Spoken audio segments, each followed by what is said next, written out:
You will hear from that teacher because she witnessed the events. But she is a witness. The victim of this crime are the children.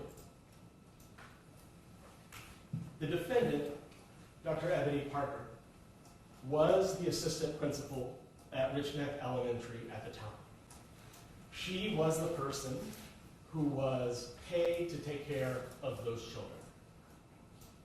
And around 11:40 a.m., Ms. Zwerner had seen a particular child who you will learn has a long history. A long history of discipline issues of which Dr. Parker was already aware well before January 6th of 2023.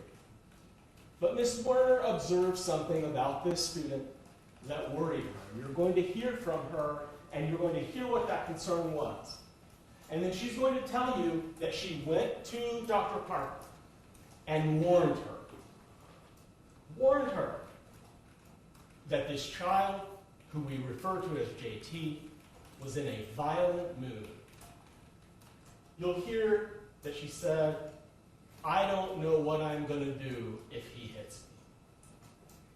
That is the knowledge that Dr. Parker had of the history of JT, that and more. But at 11:45 a.m., Ms. Zwerner walks in, tells Dr. Parker that JT is in a violent mood, and Dr. Parker does not respond to her, stares at her blankly for just a moment, and then returns to her work in her office. The warning ignored. You're going to hear that this child's past means that no warning should be ignored. Because you're going to hear from a teacher that taught JT the year before. You're going to hear about the violence that that teacher experienced at the hands of a kindergarten. And you're going to hear about the report that that teacher made to Dr. Parker in that year. And that Dr. Parker's response was blank stare, look back down, do nothing. The same response she had at 11:45 a.m. on January 6, 2023. But that warning was not the only warning. At 12:20, a reading specialist tells Dr. Parker that she thinks maybe JT has a firearm. She says maybe it's a toy, maybe it's real, I don't know. She thinks JT has a firearm. She says, "I'm going to search his backpack." Dr. Parker really doesn't reply to her, but she goes and searches the backpack. Doesn't find anything in the backpack. Meanwhile, there are some concerning observations that are happening on the playground with JT. And you'll learn why teachers and counselors then come to expect that JT has taken that firearm out of his bag and put it into his coat and is carrying it around on a playground full of elementary age students at Richneck Elementary School.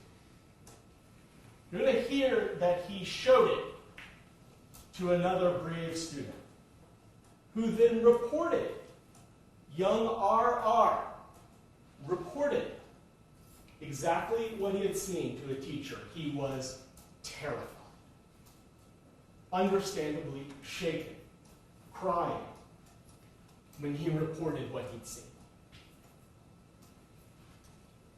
At 12:30, that reading specialist goes back to Dr. Parker and says, "I think he has the gun in his jacket.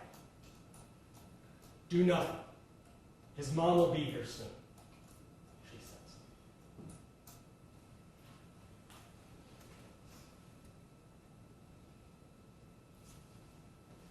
I can only imagine how that made RR feel. But around 1 p.m., a counselor goes to Dr. Parker and says, I want to search the child. Can I search him, his person? She says no. Mom will be here soon. For over an hour, multiple people went to Dr. Parker and told her there was an armed child at an elementary school running around with, interacting with, children in the classroom, children on the playground, children in the hallways. Multiple warnings brought directly to her. She says, do nothing. Does she say, search the child? No. Does she say, call the police, or does she call the police? No. Does she remove the child from the classroom and separate it? No. She didn't even get up from her desk. She didn't even leave her office. Warning after warning after warning, she did nothing. The crisis in this case did not begin with the firing of a gun. The crisis in this case began at 11:45 a.m. when Ms. Zwerner initially warned Dr. Parker that there was a problem. That was the moment Dr. Parker should have left the office and investigated what was going on. There is a moment that will be described to you by a witness on the stand, Ms. Zwerner,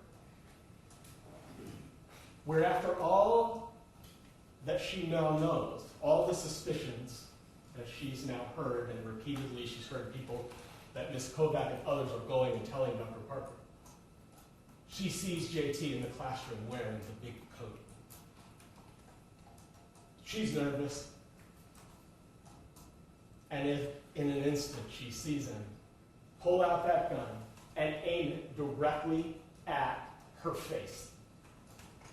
And before she has a chance to do anything but raise her hand up, JT fires that weapon. It hits Ms. Zwerner. At the moment that he fires that weapon, there are 19 children.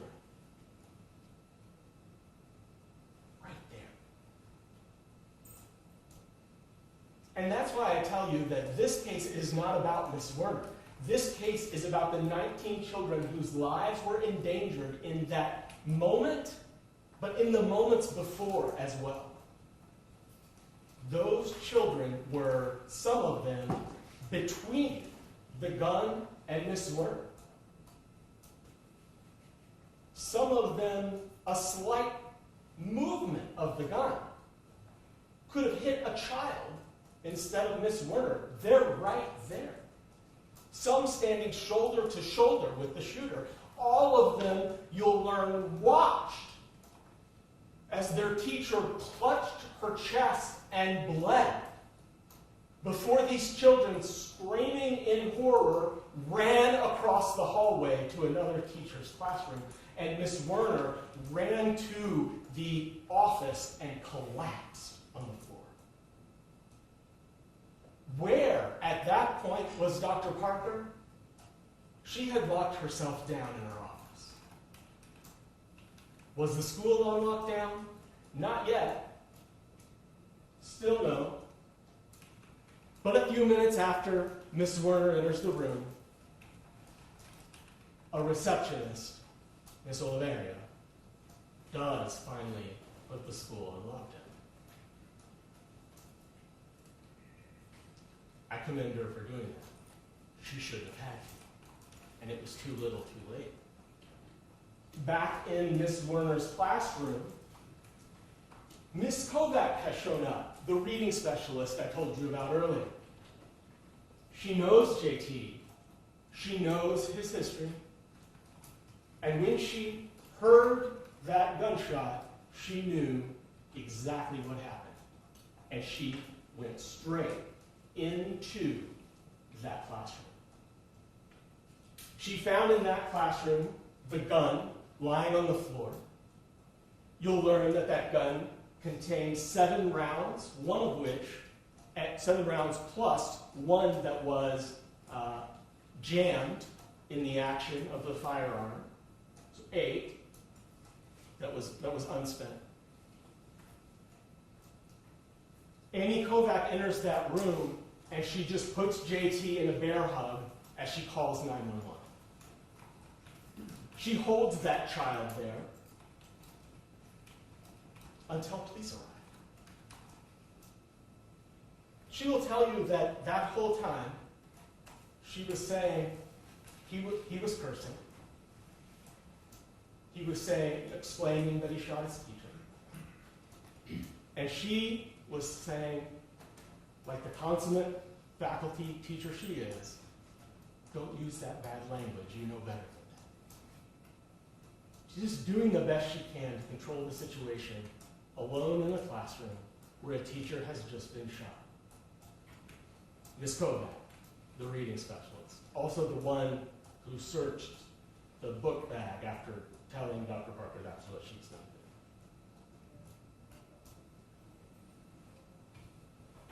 A task that I don't think reading specialists are supposed to do in an emergency. And the reason that I don't think that is because school policy at the time said exactly that. Richneck had adopted a crisis management plan. And that plan required teachers and faculty members to report crisis situations to administrators, and it required administrators to take actions. One such policy from the Newport News Handbook, you'll learn, was that in terms of searching a student, that could only be done by an administrator or a school security officer. And at the time of this shooting, there was no school security officer at this building. They shared their security officer with another building, and so the security officer was at the other school. So at the moment of this crisis, there were exactly 2 people in the building who had the authority under the policy to take action. And those 2 people were the principal, Ms. Newton, and the assistant principal, Dr. Parker. But let me remind you of how I started today. There was only one person that had both the knowledge of the ongoing crisis and the authority to act. While Ms. Newton, the principal, certainly had the authority to act, she had no idea about any of this. Because Dr. Parker, nor anyone else, bothered to tell her. Ms. Newton, you'll learn, didn't get any of these suspicions that day. She didn't know any of this was happening until there was a gunshot. So she had authority, but no knowledge that there was a problem. It's only Dr. Parker that had both of those things. When you hear from these faculty members, they will tell you that they wish they had violated the policy. In hindsight, there'll be no question. They regret it. They regret following Newport News policy. They will tell you to a person that they wish they had just searched the kid and gotten the gun, or they wish they had just called the police. That's what they say in hindsight. And you know what? I would bet that Dr. Parker also wishes she had done differently that day. I do. But here's the difference. The policies that were in place enabled, in fact required, Dr. Parker to act.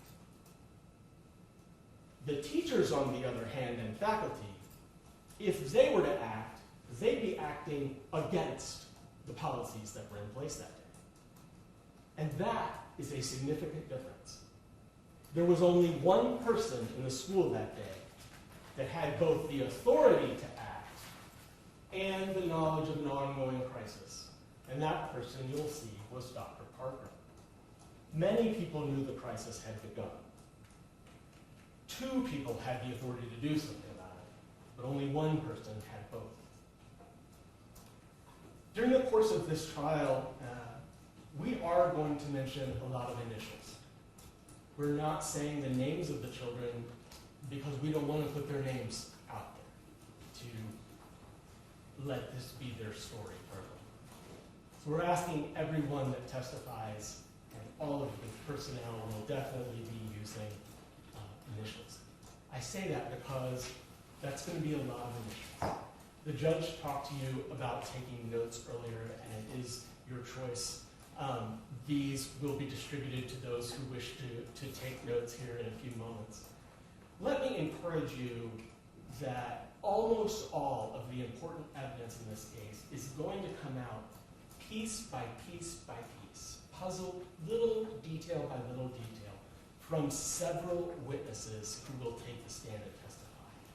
And when you go back to deliberate at the end of all of this, all you'll have is your memory and your notes to help refresh your memory. You won't be able to have testimony read back to you, as the court pointed out, and often I've had the experience of jurors deciding to ask a question, which is, what did so-and-so say in their testimony?